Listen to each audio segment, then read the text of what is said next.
નમસ્તે વિદ્યાર્થી મિત્રો, આપણે સામાજિક વિજ્ઞાનમાં પાઠ 18 વિશે ચર્ચા કરતા હતા. બરાબર. સામાજિક વિજ્ઞાન પાઠ 18 વન્ય જીવન. હવે એમાં આપણે આગળ ઘણું બધું જોઈ લીધું, તો કે જે જોયું છે એના વિશે થોડું જોઈ લઈએ ફરીથી, એટલે તમને એ તાજું થઈ જાય. તો કે આપણે શું શું જોયું છે, તો કે પહેલાં તો એ જે વન્યજીવોના જે પ્રદેશો છે એના 9 પ્રકારો જોયા. ત્યાર પછી તો કે કયા કયા વિસ્તારોમાં કયા કયા વન્યજીવો નિવાસ કરે છે એના વિશે આપણે જોયું. ત્યારબાદ તો કે એ વન્યજીવોના સંરક્ષણ માટેના પગલાઓ વિશે જોયું. પછી તો કે વન્યજીવોના અભયારણ્યો કયા રાજ્યમાં આવેલા છે, બરાબર છે, એ અભયારણ્યોના નામ કયા રાજ્યમાં આવેલા છે અને એ અભયારણ્યોમાં કયા કયા પ્રાણીઓ વસવાટ કરે છે એના વિશે જોયું. ત્યાર પછી તો કે વન્યજીવોના સંરક્ષણ માટેના જે જરૂરિયાતો છે એના વિશે આપણે જોયું. હવે જોવાનું છે આપણે તો કે વન્યજીવ સંરક્ષણ માટે લેવાયેલા પગલાં.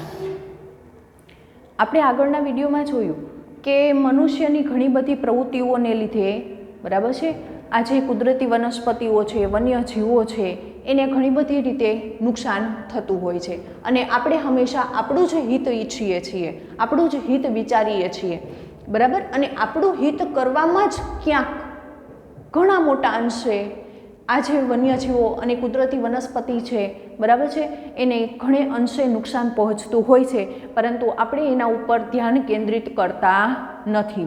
પરંતુ જ્યારે આ બાબત છે અતિ થઈ જાય છે ત્યારે અતિની કોઈ ગતિ નથી. આપણે કહીએ ને કે અતિની કોઈ ગતિ નથી. તો જ્યારે આ બાબત અતિ થઈ જાય છે ત્યારે એ બાબતને અટકાવવા માટે કંઈક ને કંઈક આપણે આગળ પગલાં ભરવા પડે છે.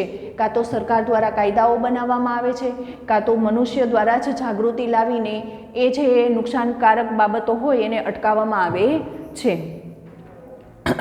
તો આપણે આગળ જોયું કે મનુષ્ય દ્વારા ઘણી બધી રીતે આજે વન્યજીવોની સંખ્યામાં ઘટાડો થઈ રહ્યો છે એને અટકાવવા માટે આપણે ઘણી બધી રીતે જોયું હતું. તો કે જંગલોમાં વધારો કરવો, બરાબર છે, પછી તો કે જનસામૂહિક કેન્દ્રો, સભાઓ ભરવી, લોકોને સમજાવવા, બરાબર છે. એ સિવાય તો કે અભ્યાસક્રમમાં આ બાબતો મૂકવી, જેનાથી ભાવિ જે નાગરિકો છે એ વન્યજીવો વિશેનું મહત્ત્વ સમજે, એને બચાવવા માટેના ઉપાયો કરે. તો આ બધું આપણે જોયું. હવે જોવાનું છે તો કે સંરક્ષણ માટે લેવાયેલા પગલાં. હવે આ જે પગલાં છે એ સરકાર દ્વારા લેવાયેલા છે અને એનો નિયમ મનુષ્યોને કરવાનો હોય છે. એનો નિયમ એનું પાલન કરવાનું રહે છે. મનુષ્ય પોતાની રીતે તો પ્રયત્નો કરે જ છે, પરંતુ સરકાર દ્વારા પણ કાયદાઓ ઘડીને, બરાબર છે, એના માટેની ખાસ જોગવાઈઓ કરીને એના સંરક્ષણ માટેની જે યોજનાઓ બનાવવામાં આવી છે એના વિશે આપણે અહીંયા થોડું જોવાનું છે. તો જોઈએ કે સંરક્ષણ માટે લેવાયેલા પગલાં. હવે શું કીધું? મૌર્ય યુગના રાજા અશોકના સમયમાં, રાજા જે અશોક, સમ્રાટ અશોક તરીકે આપણે એનું નામ તો ઓળખીએ છીએ, પરંતુ એ કયા યુગના હતા? તો કે મૌર્ય યુગના રાજા હતા. આ મૌર્ય યુગના રાજા અશોકના સમયમાં વન્યજીવોના રક્ષણ માટે કાયદા બનાવાયા હતા. હવે જુઓ, આ આજકાલની વાતો નથી. આપણને એમ થાય કે હાલમાં આપણે આ થોડા સમયમાં જોઈએ છીએ કે સરકાર દ્વારા જુદા જુદા કાયદાઓ ઘડવામાં આવે છે પ્રાણીઓને બચાવવા માટે, પ્રાણીઓના સંવર્ધન માટે. ના, એવી બાબત નથી. પહેલાંના સમયમાં, રાજા રજવાડાના સમયમાં પણ આ કાયદાઓ ઘડેલા હતા. શા માટે? તો કે રાજા રજવાડાઓ પણ શિકારના શોખીન હતા, પરંતુ એ સમયમાં પ્રાણીઓની સંખ્યાની એટલી બધી ઘટ નહોતી. શા માટે? તો કે એનો એકમાત્ર શોખ હતો શિકારનો, જેનાથી પ્રાણીઓની સંખ્યા એટલી બધી ઘટી નહોતી. પરંતુ આપણા શોખ કેટલા છે? તો કે પ્રાણીઓનું જે ચામડું છે, દાંત હોય છે, એના વાળ હોય છે, એના હાડકાં હોય છે, એનો ઉપયોગ કરવા માટે આપણે એનું મારણ કરીએ છીએ, બરાબર છે. એ સિવાય તો કે જે નદી નાળાઓમાં જે ગંદુ પાણી વહેવડાવીએ છીએ કેમિકલવાળું, એ ગંદા પાણીનો એના શરીરમાં જે જાય છે અને એનાથી એને જે નુકસાન થાય છે, મૃત્યુ પામે છે. પછી તો કે જંગલોની આસપાસ એક પ્રદૂષણ ફેલાવવામાં આવે છે, એના લીધે પણ એનું મૃત્યુ થાય છે. પછી તો કે દાવાનળ જેવી આફતો આવે છે, બરાબર છે, ત્યારે પણ એનું મૃત્યુ થાય છે. તો આ બધી માનવીય પ્રવૃત્તિ હતી. પરંતુ રાજા રજવાડાઓના સમયમાં ન તો એટલા બધા ઉદ્યોગો હતા, ન તો પ્રદૂષણ હતું. જે પ્રાણીઓ કે પશુઓ કે પંખીઓનું મૃત્યુ થતું એ ફક્ત એક જ કારણ હતું મોટા ભાગે, કે એનો શોખ. કયો શોખ? તો કે શિકાર કરવાનો શોખ. આપણે જોઈએ છીએ કે રાજાઓના સમયમાં રાજા કે એના જે પ્રધાનો હોય બધા મળીને શિકાર કરવા જતા, પ્રાણીઓનો શિકાર કરતા. પરંતુ એ સમયમાં કુદરતી વનસ્પતિઓ પણ એટલી બધી હતી, દેશમાં જંગલો પણ એટલા બધા હતા, જેનાથી પ્રાણીઓની સંખ્યામાં ફરીથી વધારો પણ ઘણો થતો હતો. પરંતુ હાલમાં આપણે ન તો એના માટે કુદરતી રહેઠાણો રાખ્યા છે, અને એ સિવાય તો કે આપણે પ્રાણીઓના મૃત્યુ પાછળ પણ આપણે જવાબદાર છીએ. આ બે બાબતો થવાથી પ્રાણીઓની સંખ્યામાં અત્યારે ઘટાડો જોવા મળે છે, જે એ સમયમાં નહોતો. તેમ છતાં જે સમ્રાટ અશોક છે એને વન્યજીવોના રક્ષણ માટે કાયદાઓ બનાવ્યા હતા અને શિકાર પર પ્રતિબંધ લાદ્યો હતો એના રાજ્યમાં. એ સિવાય જોઈએ તો કે મૂળભૂત ફરજો અને રાજનીતિના માર્ગદર્શક સિદ્ધાંતોમાં આ અંગેની વિગતો આવેલી છે. હવે આપણને ખબર છે, આપણે સરકાર પાસેથી આપણા હકો માંગીએ છીએ, બરાબર છે, કે અમારો આ હક છે, બરાબર છે, પરંતુ આપણે ક્યારેય આપણી ફરજો જોઈ છે? નહીં. શા માટે? તો કે ફરજો હોય છે એ તો બજાવવાની હોય છે, જ્યારે હકો હોય છે એ શું હોય છે? માંગવાના હોય છે.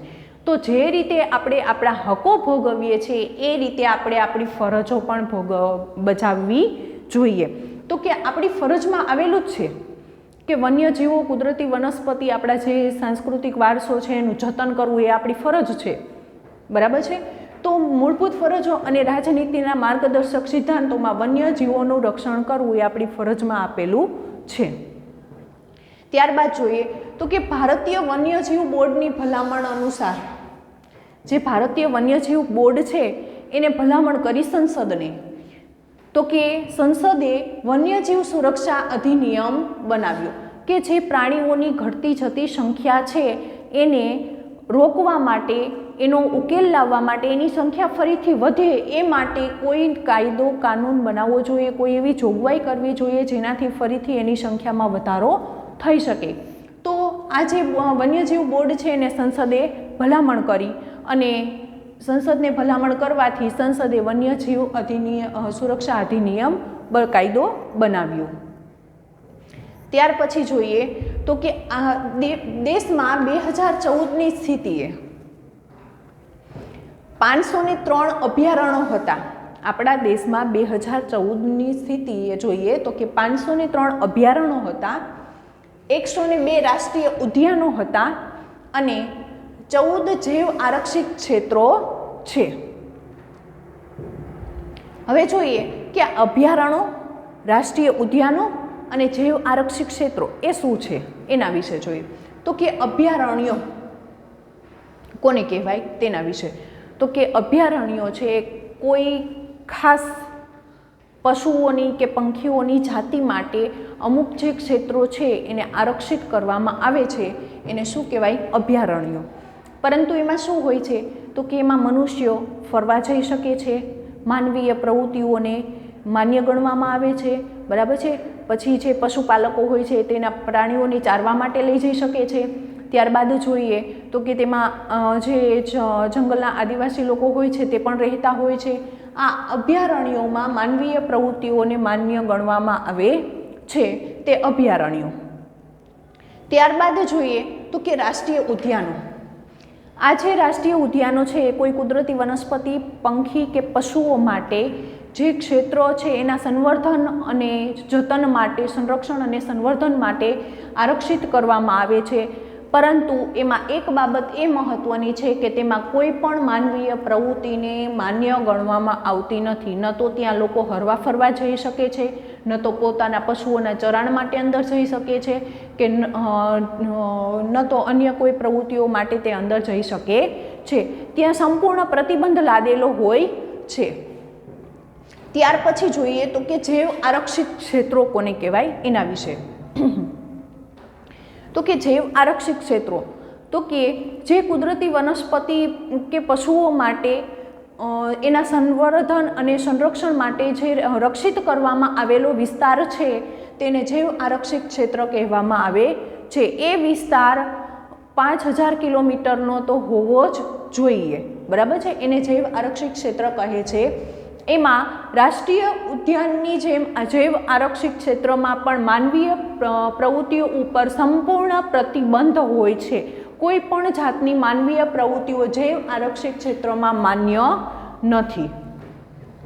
ત્યાર પછી જોઈએ તો કે આજે દેશની સ્થિતિ હતી. દેશમાં 2014માં 503 રાષ્ટ્રીય ઉદ્યાનો છે, 503 અભયારણ્યો છે, 102 રાષ્ટ્રીય ઉદ્યાનો છે અને 14 જૈવ આરક્ષિત ક્ષેત્રો છે. હવે આપણા ગુજરાત વિશે જોવાનું છે કે આપણા ગુજરાતમાં કેટલા અભયારણ્યો, કેટલા રાષ્ટ્રીય ઉદ્યાનો અને કેટલા જૈવ આરક્ષિત ક્ષેત્રો છે એના વિશે. તો કે 22 અભયારણ્યો આપણા ગુજરાતમાં આવેલા છે, 4 રાષ્ટ્રીય ઉદ્યાનો આવેલા છે અને 1 જૈવ આરક્ષિત ક્ષેત્ર આવેલું છે, જે આપણા ગુજરાતની વાત કરી છે. તો આ દેશમાં અને ગુજરાતમાં કેટલા રાષ્ટ્રીય ઉદ્યાનો, અભયારણ્યો અને જૈવ આરક્ષિત ક્ષેત્રો આવેલા છે તે આપણે યાદ રાખવું જરૂરી છે. હવે આ થયું તો કે સંરક્ષણ માટે લેવાયેલા પગલાં. હવે જોઈએ તો કે અમુક ખાસ જાતિના પ્રાણીઓ કે જે ઘણા વધારે અંશે લુપ્ત થવાના આરે કહી શકીએ તો પણ ચાલે, તો કે લુપ્ત થવાના આરે હતા, એના માટે સરકાર દ્વારા ખાસ પરિયોજના બનાવવામાં આવી છે. એ પરિયોજનાઓ વિશે હવે આપણે જોવાનું છે. તો એમાં પેલું આપેલું છે આપણને વાઘ પરિયોજના. વાઘ પરિયોજના, તો આ વાઘ પરિયોજનાનો અમલ ક્યારે કરવામાં આવ્યો હતો? તો કે 1973માં વાઘ પરિયોજનાનો અમલ કરવામાં આવ્યો હતો. આ પરિયોજનામાં વાઘના સંરક્ષણ માટે અને સંવર્ધન માટે લેવાયેલા પગલાઓનો સમાવેશ થાય છે. હવે આ વાઘ પરિયોજના જ્યારે અમલમાં આવી ત્યારે 9 આરક્ષિત વિસ્તારો નો સમાવેશ કરવામાં આવ્યો હતો. 9 આરક્ષિત વિસ્તારો વાઘના સંરક્ષણ અને સંવર્ધન માટે રાખવામાં આવ્યા હતા, જે હાલમાં 48 થઈ ગયા છે. હવે 48 આરક્ષિત ક્ષેત્રો છે એ વાઘના સંરક્ષણ અને સંવર્ધન માટે રાખવામાં આવ્યા છે. હવે એની સંખ્યામાં પણ આપણને હાલમાં વધારો જોવા મળે છે, જેનાથી આ પરિયોજના બાદ પહેલાં જે વાઘની 100 જેટલી સંખ્યા હતી એમાં હાલમાં ઘણો બધો આપણને વધારો જોવા મળે છે. ત્યારબાદ આપણે જોઈએ તો કે સિંહ પરિયોજના. હવે આ જે સિંહ પરિયોજના છે તો કે એમાં એશિયાઈ સિંહો શિકાર અને જંગલના વિનાશથી હાલ ગીરના જંગલ પૂરતા જ આપણને સીમિત થઈ ગયા છે. કહેવાય શું છે? એશિયાઈ સિંહો. આ એશિયાઈ સિંહો આખા એશિયા ખંડમાં જોવા મળતા, એની જગ્યાએ એનો શિકાર થઈ ગયો એનાથી અને જંગલોનો વિનાશ થતો ગયો છે, એનાથી આ સિંહોની સંખ્યા એટલી બધી ઘટી ગઈ છે કે આખા એશિયા ખંડની જગ્યાએ ફક્ત આપણને ક્યાં જોવા મળે છે? તો કે આપણા ગુજરાતમાં, ગુજરાતની અંદર આવેલા સૌરાષ્ટ્રના ફક્ત ગીરના જંગલમાં જ જોવા મળે છે. સિંહોના સંરક્ષણ માટે 1972માં ગીર યોજના શરૂ કરવામાં આવી છે. આજે સિંહોના રક્ષણ માટે હવે આપણે જોઈએ કે ફક્ત ગીરના જંગલમાં જ જોવા મળે છે, તો એ ગીરના જંગલને જ ગીર પરિયોજનામાં એ જે 1972માં એટલું જે ક્ષેત્ર છે એને આરક્ષિત કરવામાં આવ્યું છે ફક્ત સિંહો માટે. એના પછી જોઈએ તો કે હંગુલ પરિયોજના. આ હંગુલ શું છે એના વિશે જોઈએ તો કે હંગુલ પરિયોજનાનો અમલ ક્યારે થયો હતો? 1970માં. 1970માં હંગુલ પરિયોજનાનો અમલ થયો હતો. આ હંગુલ શું છે? તો કે કશ્મીરી બારાસિંગા નામની હરણની પ્રજાતિ છે. હરણની જ પ્રજાતિ છે, પરંતુ એને કેવા બારાસિંગા, બરાબર છે, એના શિંગડા હોય છે એ રીતના ફેલાયેલા હોય છે, એટલા માટે એને કશ્મીરી બારાસિંગા નામની હરણની પ્રજાતિ, જેને શું કહેવામાં આવે છે? હંગુલ કહેવામાં આવે છે. હવે એનો શિકાર શાના માટે કરવામાં આવતો? તો કે તેના ચામડા અને તેના શિંગડાને કારણે એનો શિકાર કરવામાં આવતો હતો. એ જે હરણનું ચામડું છે એનો ઉપયોગ કરવા માટે અને એનો જે શિંગડા છે એનો ઉપયોગ કરવા માટે એનો શિકાર કરવામાં આવતો, અને એનો શિકાર એટલો બધો કરવામાં આવતો કે જેનાથી એની સંખ્યા ઘટી ગઈ હતી, જેથી સરકારને આ પરિયોજનાનો અમલ કરવાની જરૂરિયાત ઊભી થઈ. ત્યાર પછી હાલમાં જોઈએ તો કે એની સંખ્યામાં સારો એવો આપણને વધારો જોવા મળે છે. ત્યાર પછી જોઈએ તો કે મગરમચ્છ પરિયોજના. આ જે મગરમચ્છ પરિયોજના છે એનો અમલ 1975માં કરવામાં આવ્યો હતો. આ મગરમચ્છ પરિયોજનામાં સૌથી મહત્વના આપણે જોઈએ તો કે ઘડિયાળ મગર, ઘડિયાળ હાથે બાંધવાની ઘડિયાળ નહીં પરંતુ ઘડિયાળ મગર, બરાબર છે, જેનું મુખ સૌથી લાંબુ હોય છે અને પાતળું હોય છે અને એ ઘડિયાળ મગર જે છે એ સૌથી ખતરનાક ગણાય છે. એ ઘડિયાળ મગરની સંખ્યા ખૂબ જ ઘટી ગઈ હતી. એના લીધે એ ઘટી જવા પાછળનું કારણ હતું કે પ્રદૂષિત પાણી, જે નદી નાળાઓમાં પ્રદૂષિત પાણી ઠલવાય છે એના લીધે આ જે મગર પરિયોજના બનાવવી પડી હતી. મગરોના મૃત્યુને લીધે 1975માં સરકાર દ્વારા મગરમચ્છ પરિયોજનાનો અમલ કરવામાં આવ્યો હતો. એના પછી જોઈએ તો કે ગેંડા પરિયોજના. હવે ગેંડા પરિયોજના તો કે કાઝીરંગા રાષ્ટ્રીય ઉદ્યાન જે અસમ રાજ્યમાં આવેલું છે, અસમ રાજ્યમાં આવેલું કાઝીરંગા રાષ્ટ્રીય ઉદ્યાન, તેમાં ગેંડા પરિયોજના, ગેંડા માટે આરક્ષિત વિસ્તાર કરવામાં આવ્યો છે. હવે આપણે જોઈએ તો કે 22 સપ્ટેમ્બર જે દિવસ છે, 22 તારીખ અને સપ્ટેમ્બર મહિનો, એ જે દિવસ છે વિશ્વ ગેંડા દિવસ તરીકે ઉજવવામાં આવે છે. તો કે ગેંડાઓની સંખ્યામાં વધારો કરવા માટે આ જે યોજના છે અમલમાં મૂકવામાં આવી હતી. હવે ગેંડાઓનો શિકાર શા માટે કરવામાં આવતો હતો? તો કે એના જે આપણે જોઈએ છે એક શીંગો ગેંડો ભારતમાં જોવા મળે છે, બરાબર છે. તો એનું જે એક શીંગ છે એ શીંગનો ઉપયોગ ઔષધમાં કરવામાં આવે છે, એના માટે એનો શિકાર કરવામાં આવતો હતો. એનું જે શીંગ છે એનો ઔષધમાં ઉપયોગ કરવા માટે એનો શિકાર કરવામાં આવતો, જેથી એની સંખ્યા ઘટી ગઈ હતી. પછી સરકાર દ્વારા ગેંડા પરિયોજના અમલમાં મૂકવામાં આવી અને ત્યારબાદ એના શિકાર ઉપર પ્રતિબંધ મૂકીને એના જે શીંગનો ઉપયોગ છે એના ઉપર પ્રતિબંધ મૂક્યો, જેથી આજે પણ આપણે એની સંખ્યામાં વધારો જોઈ શકીએ છીએ. ત્યારબાદ જોઈએ તો કે હિમદીપડા પરિયોજના. હિમદીપડા એટલે કે જે હિમ આચ્છાદિત વિસ્તાર છે, જ્યાં બરફ છવાયેલો વિસ્તાર છે, ત્યાં જે દીપડા જોવા મળે છે તેની પરિયોજના લાગુ કરવામાં આવી હતી 2009માં. 2009માં આ હિમદીપડા પરિયોજનાનો અમલ કરવામાં આવ્યો હતો. એ ક્યાં જોવા મળે છે? તો કે જમ્મુ કાશ્મીર. જેટલા બરફથી છવાયેલા પ્રદેશો છે ત્યાં જ આ હિમદીપડાઓ જોવા મળે છે. તો કે જમ્મુ કાશ્મીર, પછી હિમાચલ, ઉત્તરાખંડ, અરુણાચલ પ્રદેશ અને સિક્કિમ. આપણે જોઈએ કે આ બધા રાજ્યો મોટા ભાગે બરફ આચ્છાદિત વિસ્તારો છે. તો એના જે બરફ આચ્છાદિત વિસ્તારો છે, બરફથી છવાયેલા વિસ્તારો છે, ત્યાં આ હિમદીપડા આપણને જોવા મળે છે. તો વિદ્યાર્થી મિત્રો, અહીંયા આપણે 18મો પાઠ પૂરો થાય છે, બરાબર છે. આ પાઠમાં જે કંઈ પણ અગત્યના મુદ્દાઓ છે એને આપણે ઘણા સારી રીતે સમજ્યા છીએ અને એને યાદ પણ રાખવાના છે.